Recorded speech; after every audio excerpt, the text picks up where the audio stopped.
Hello, everyone, and welcome to 100XP. Before we begin, I ask you to enable the translation feature to improve text comprehension. I also ask you to listen carefully to the text. À l'hôtel.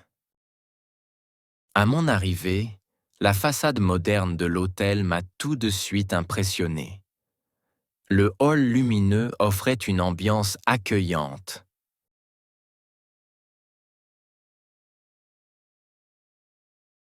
La réceptionniste m'a souri, ce qui m'a mis à l'aise. Après avoir présenté ma pièce d'identité, ma réservation fut confirmée sans problème.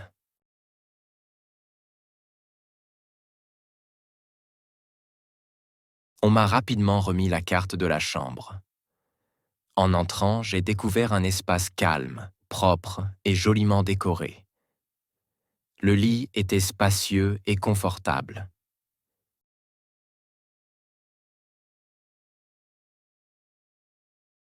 Une télévision, un bureau, un petit réfrigérateur et une bouilloire complétèrent l'équipement. Tout invitait à la détente.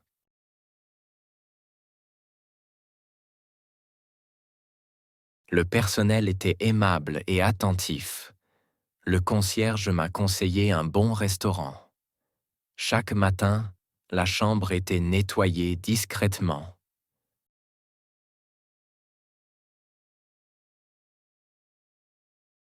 Un jour, j'ai demandé un oreiller. Il est arrivé en 10 minutes. Un veilleur de nuit assurait la sécurité, ce qui me rassurait.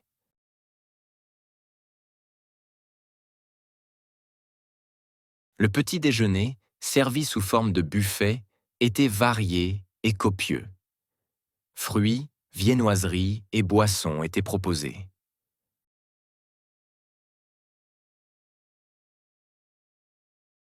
Le soir, j'ai dîné au restaurant de l'hôtel. Un vrai délice. Au moment du départ, tout s'est déroulé sans attente. Je suis reparti reposé et satisfait.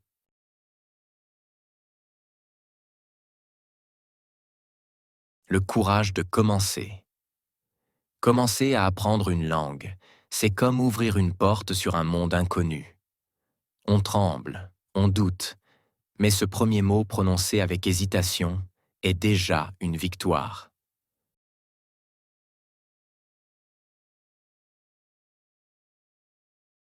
Le courage, c'est oser l'erreur pour mieux avancer. Chaque début est un acte de bravoure silencieuse.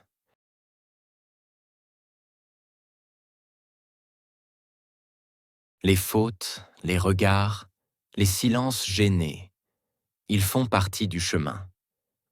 Mais petit à petit, la peur laisse place à la curiosité, puis à la fierté.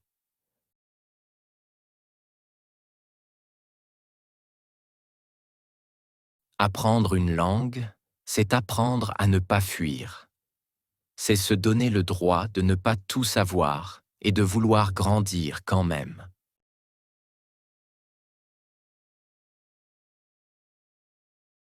Un nouveau mot, une phrase comprise, un sourire échangé. Ce sont de petits miracles qui illuminent le parcours. Le courage de commencer. C'est aussi le courage de continuer, malgré les lenteurs, les oublis, les doutes. Car chaque effort porte une promesse d'ouverture.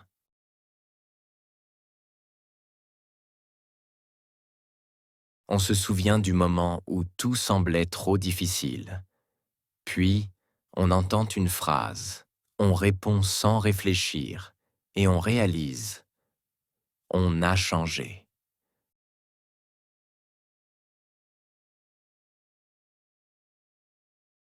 Apprendre une langue, c'est apprendre à croire en soi. Et ce voyage-là commence toujours par le courage de faire le premier pas.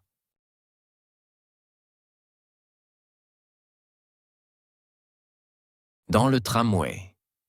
Dans le tramway, la ville défile derrière les vitres. Les passagers montent, d'autres descendent. Certains lisent, d'autres écoutent de la musique.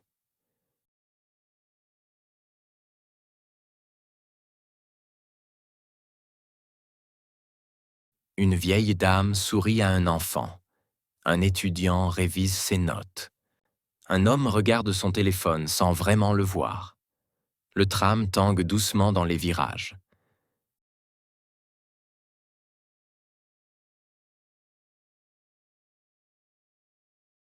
Une voix annonce les arrêts. Chacun semble perdu dans ses pensées. Les regards se croisent parfois, mais rarement longtemps.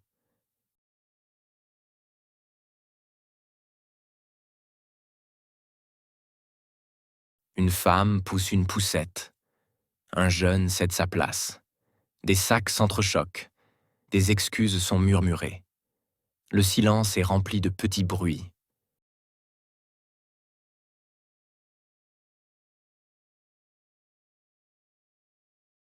Freins, portières, soupirs. Le tramway traverse les quartiers, relie les vies. Chaque arrêt est une histoire en suspense. On ne se parle pas, mais on partage un instant.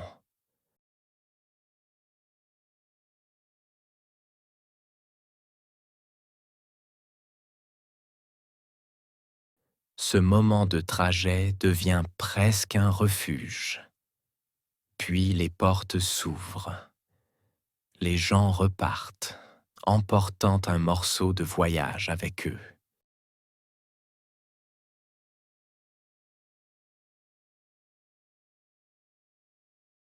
Au parc.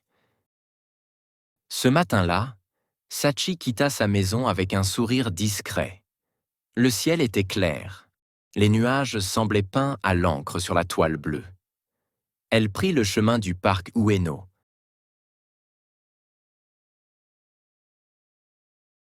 Célèbre pour ses cerisiers. À l'entrée, les lanternes rouges balançaient doucement. Les visiteurs marchaient lentement, profitant de la tranquillité du lieu.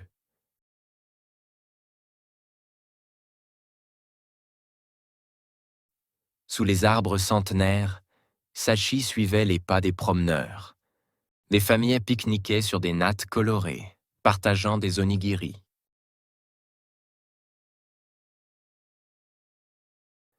Des enfants couraient après les pigeons, leur rire se mêlant au chant des cigales. Près de l'étang Shinobazu, les lotus ouvraient leurs pétales, flottant comme des rêves sur l'eau calme.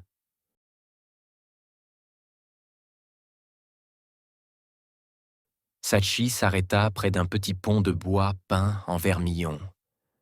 En dessous, les carpes koi nageaient lentement, leurs écailles brillantes frémissant sous la surface.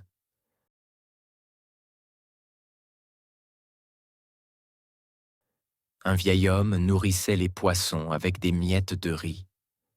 Tout autour, les sakuras formaient un plafond rose, laissant tomber quelques pétales sur les épaules des passants.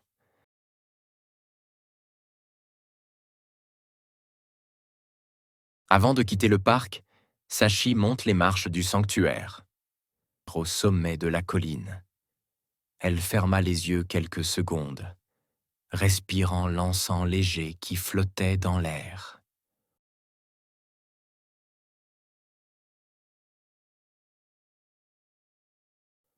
En redescendant, elle jeta un dernier regard aux arbres et aux rires d'enfants. Dans le silence du parc, elle trouva un instant de paix simple et précieux.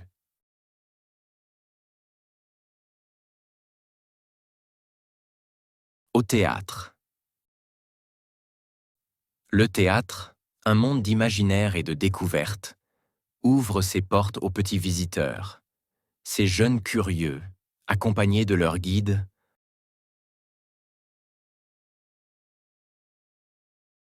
entrent dans un univers fascinant.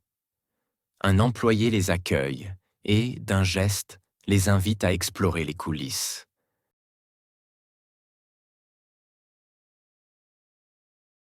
Les enfants, les yeux écarquillés, écoutent attentivement chaque mot, tandis que l'on leur explique les secrets de ce lieu magique où naissent les histoires.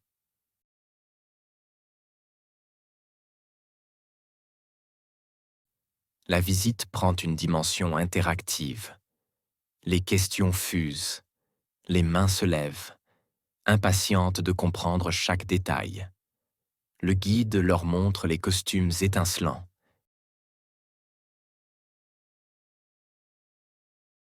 les décors impressionnants et même les accessoires cachés.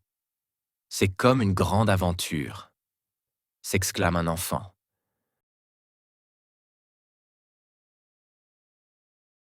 Le guide sourit et explique le travail minutieux des artistes et des techniciens. Peu à peu, le théâtre révèle ses mystères. L'atmosphère devient plus magique lorsque les enfants montent sur scène. Regardez, vous êtes les stars aujourd'hui, leur dit le guide en les invitant à jouer quelques scènes imaginaires.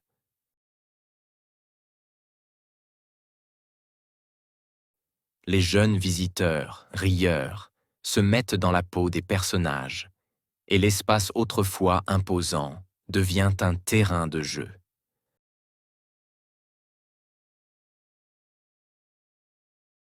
Chaque rideau, chaque accessoire leur semble maintenant une porte vers un monde où tout est possible.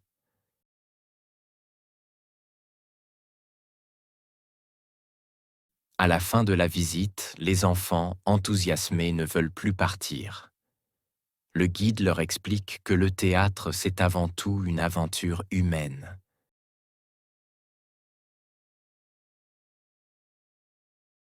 Un lieu où chacun peut laisser libre cours à son imagination. Les petites mains se serrent, les sourires sont larges.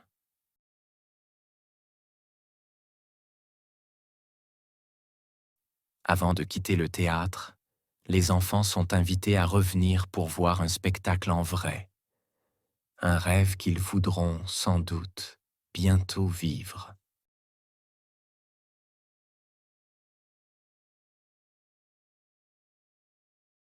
Chez le fromager.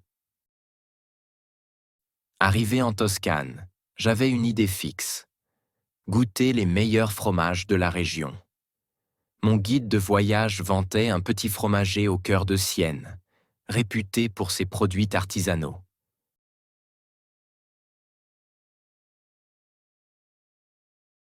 La vitrine débordait de formes rondes, rugueuses, colorées.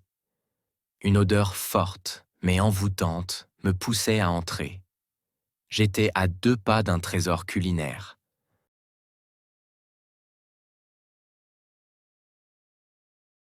Le fromager m'accueillit avec un accent chantant et un sourire franc. Il devina vite que j'étais touriste et me proposa une dégustation. Pecorino stagionato, monsieur, dit-il fièrement.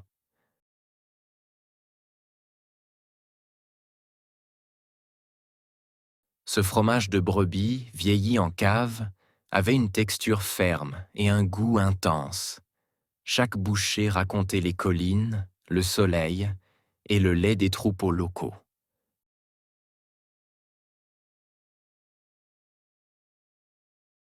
Je lui demandai conseil pour un plateau typique.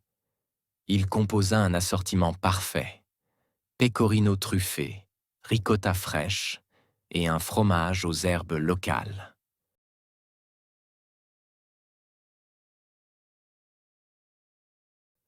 Pendant qu'il emballait mes achats, il me raconta les secrets de fabrication transmis par son père.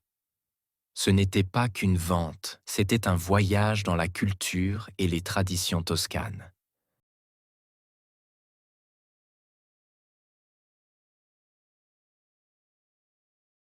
Je quittais la boutique avec un sac plein et le cœur léger. Sur une terrasse, face à la campagne, je dégustais mes trouvailles. Le vent portait l'odeur des cyprès et des vignes.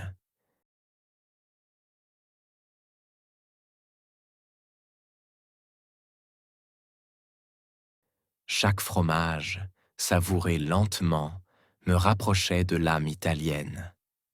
Ce jour-là, j'ai compris qu'un bon fromage ne se mange pas seulement. Il se découvre, il se vit.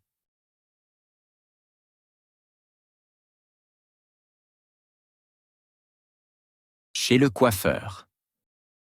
Le client entre dans le salon, un air déterminé sur le visage. Il se dirige vers le fauteuil et demande au coiffeur. J'aimerais quelque chose de spécial aujourd'hui.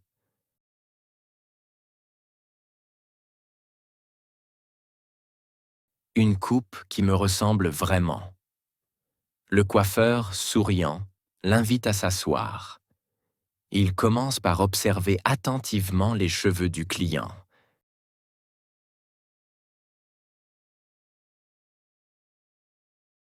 Réfléchissant à la coupe idéale. Vous avez une idée précise? Demande-t-il pour mieux comprendre ses attentes.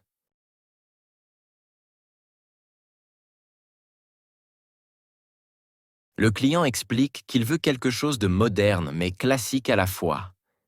Il souhaite des cheveux courts sur les côtés et un peu plus longs sur le dessus,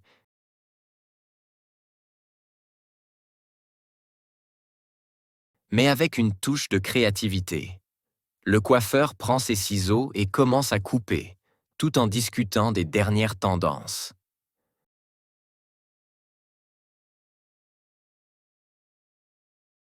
J'aime l'idée, mais peut-être qu'un peu plus de volume sur le dessus serait encore mieux, propose-t-il.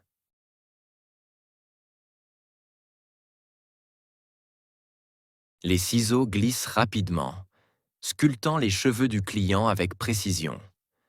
Le coiffeur ajuste les longueurs, veillant à donner de la texture et du mouvement.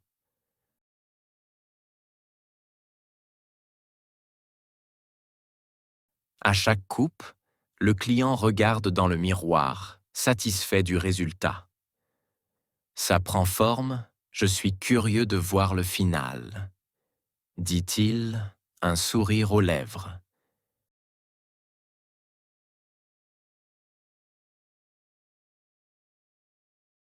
La coupe spéciale commence vraiment à prendre son style unique et personnalisé.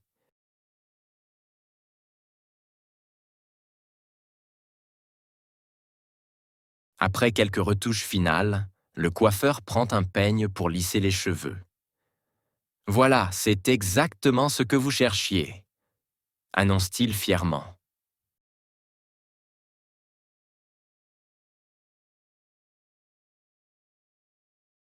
Le client se regarde dans le miroir, impressionné par le résultat. C'est parfait, répond-il, visiblement ravi.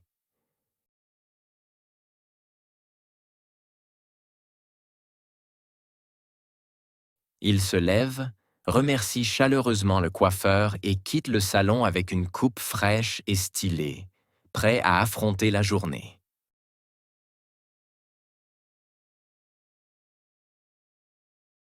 Dans le métro.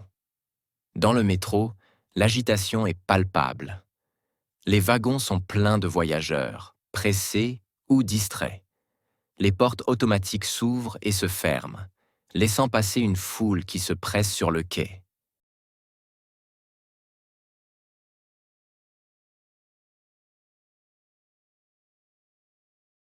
Les murs, parfois recouverts de publicité, vibrent légèrement au rythme du train. Les billets, dématérialisés ou en papier,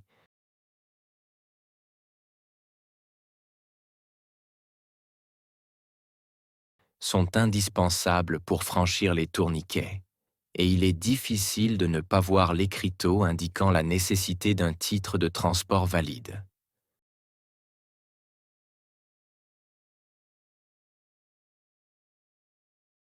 Les voyageurs sont un mélange de personnes différentes, chacun absorbé dans ses pensées. Certains écoutent de la musique, d'autres regardent leurs écrans.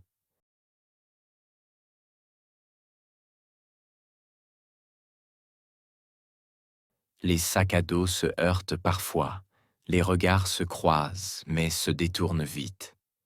Il y a des étudiants qui révisent, des travailleurs pressés et quelques touristes égarés.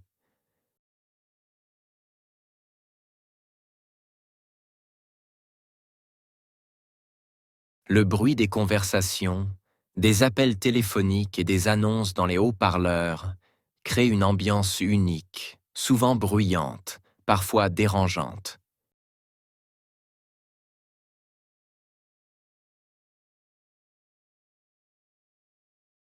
Les agents de police sont rarement invisibles. Ils circulent dans les couloirs, observant les comportements des voyageurs, assurant la sécurité dans ce lieu parfois source de tension.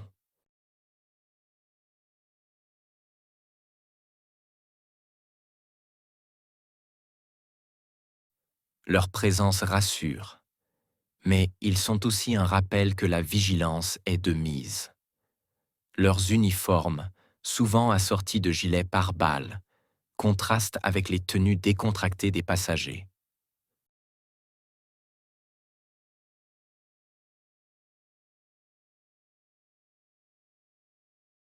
Les regards échangés sont discrets mais attentifs, un équilibre subtil entre la surveillance et le respect de la liberté des usagers.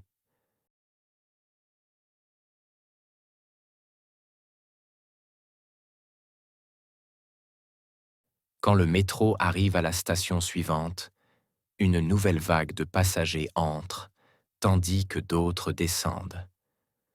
L'air devient plus dense, les voix plus fortes, et les odeurs de nourriture ou de parfum se mélangent.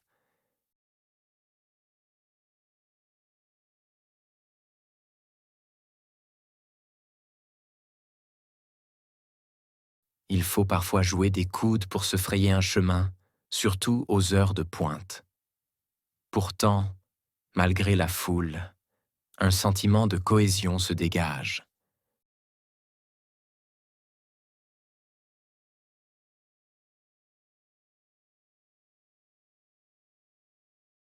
Chacun poursuit sa journée, dans une routine partagée où le métro devient à la fois un moyen de transport et un espace de vie en commun.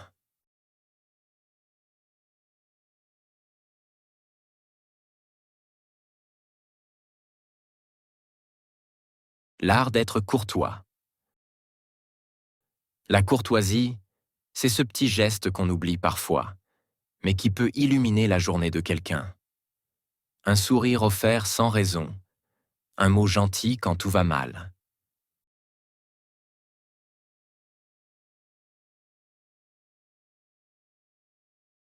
un regard qui dit ⁇ Je te vois ⁇ Dans un monde où tout va vite, la douceur d'un geste simple peut réchauffer un cœur blessé.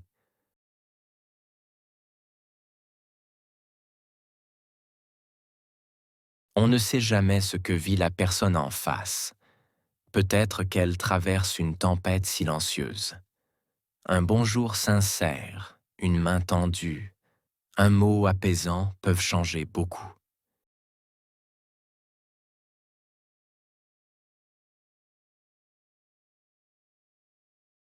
La courtoisie, ce n'est pas une formalité.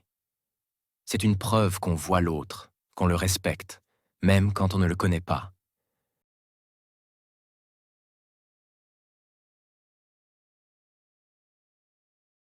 Être courtois, c'est tendre la main sans attendre de retour. C'est choisir l'empathie, même quand on est fatigué. Ce n'est pas de la faiblesse, c'est une force rare.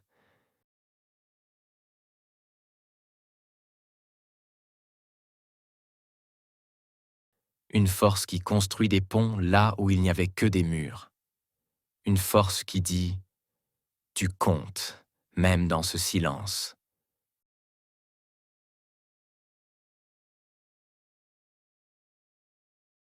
La courtoisie, c'est l'émotion derrière l'éducation. C'est un cœur qui parle doucement, mais qui dit beaucoup. Quand on est gentil, vrai, respectueux, on fait du bien.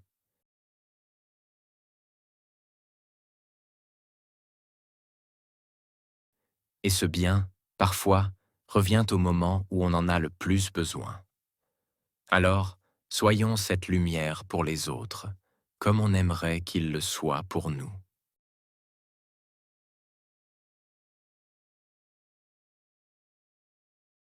À la montagne, Le jour se lève sur les hauteurs. Les amis sortent de leur tente, emmitouflés dans leurs vestes. Pendant que Chloé prépare le café, Antoine coupe du pain et Robert ramasse du bois sec. Sarah, elle, prend déjà des photos du lever de soleil. Autour du petit feu, ils déjeunent tranquillement, savourant l'instant avant de repartir sur les sentiers. Le sac à dos bien attaché, ils reprennent la marche à travers la forêt. Chacun observe la nature, les branches givrées, les oiseaux, les traces d'animaux. À la pause, Chloé sort un petit réchaud pour faire chauffer de l'eau. Sarah prend des photos du groupe pendant que les autres ramassent quelques bûches pour le feu du soir. Le groupe arrive près d'un petit plateau dégagé. Robert propose d'allumer un feu pour se réchauffer. Ils s'activent ensemble. Ramasser des pierres, disposer le bois, allumer les flammes. Autour du feu, ils partagent quelques biscuits. Le ciel est bleu, la vue est magnifique. Chloé immortalise le moment avec de belles photos.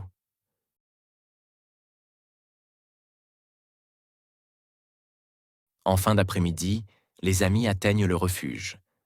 Fatigués mais heureux, ils déposent leurs sacs et s'installent à l'intérieur. Sarah trie ses photos. Chloé prépare une soupe chaude.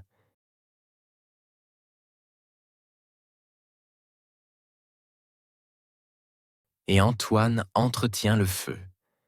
La soirée est calme, rythmée par les rires et les souvenirs.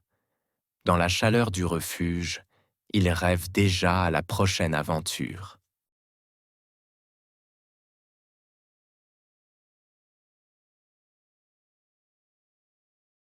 Osez rêver grand.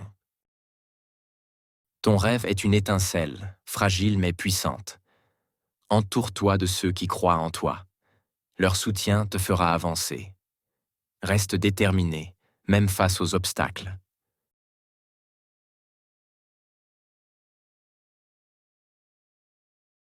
Chaque défi te renforce. Ne laisse pas les doutes t'arrêter. Rappelle-toi pourquoi tu as commencé. Avance pas à pas.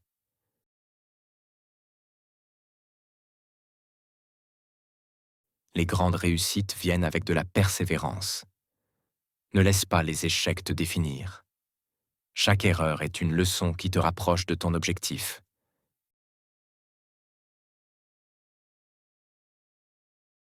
La route peut être difficile, mais chaque effort compte. Garde confiance, même quand tout semble impossible. Ton rêve est à portée de main.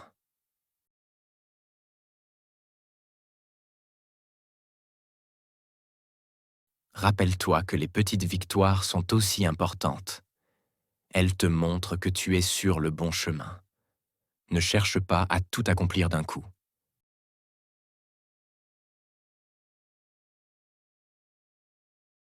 Célèbre chaque pas en avant. Prends le temps de te féliciter. Ta détermination fera la différence. Chaque jour, tu deviens plus fort.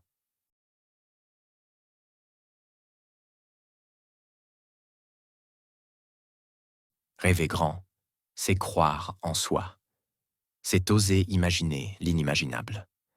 C'est se donner les moyens de réussir, peu importe les difficultés.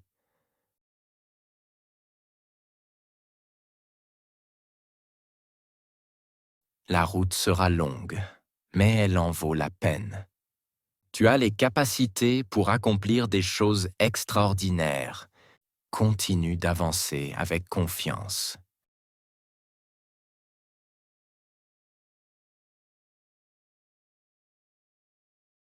Le facteur. Le facteur de la campagne incarne la ponctualité et la proximité. Chaque matin, il parcourt les chemins sinueux, saluant les habitants avec bienveillance.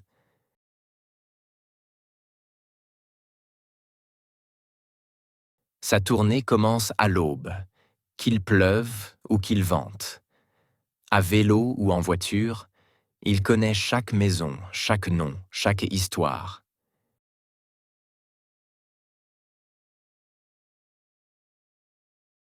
Il distribue lettres, colis, journaux, parfois un sourire ou un mot réconfortant. Sa présence rythme les journées, rassure les plus âgés, relie les isolés.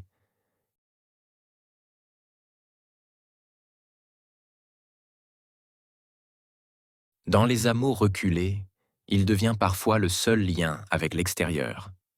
Il rend de petits services, transmet des nouvelles, crée du lien.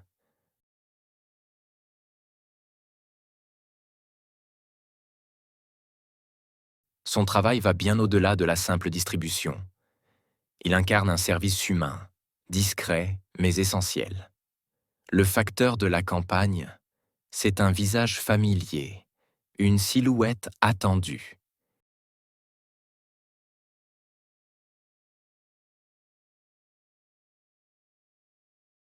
Il traverse les saisons avec constance, fidèle messager de la vie quotidienne. Une figure simple, mais précieuse.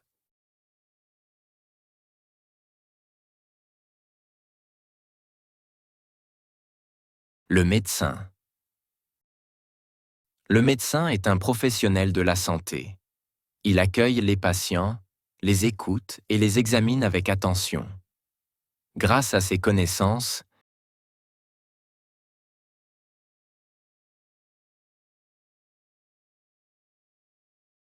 il pose un diagnostic et propose un traitement adapté. Il peut prescrire des médicaments, des analyses ou orienter vers un spécialiste.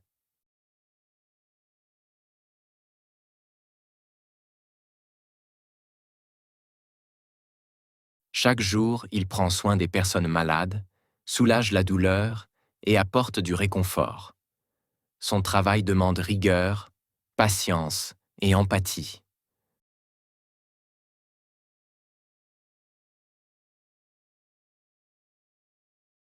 Que ce soit à l'hôpital ou en cabinet, il fait face à des situations variées. Il doit rester calme, même dans l'urgence.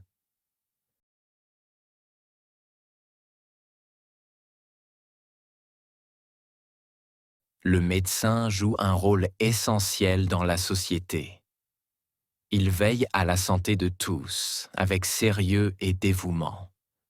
Son métier est exigeant, mais profondément humain.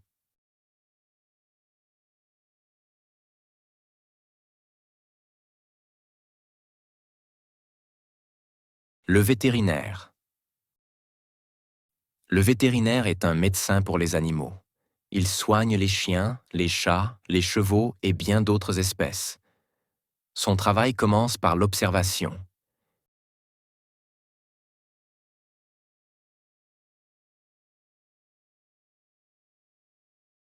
Il examine l'animal, pose un diagnostic, puis propose un traitement. Parfois, il opère. D'autres fois, il vaccine ou donne des conseils.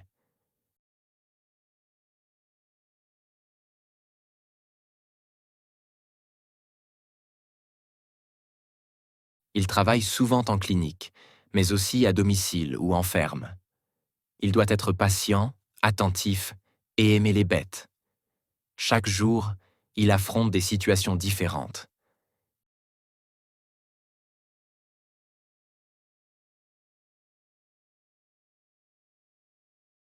Il peut sauver une vie ou accompagner un animal en fin de vie.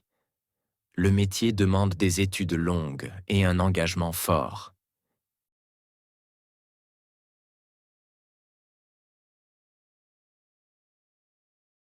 Il faut connaître l'anatomie, la biologie et la pharmacologie. Le vétérinaire joue un rôle essentiel dans le bien-être animal. Il rassure aussi les propriétaires inquiets.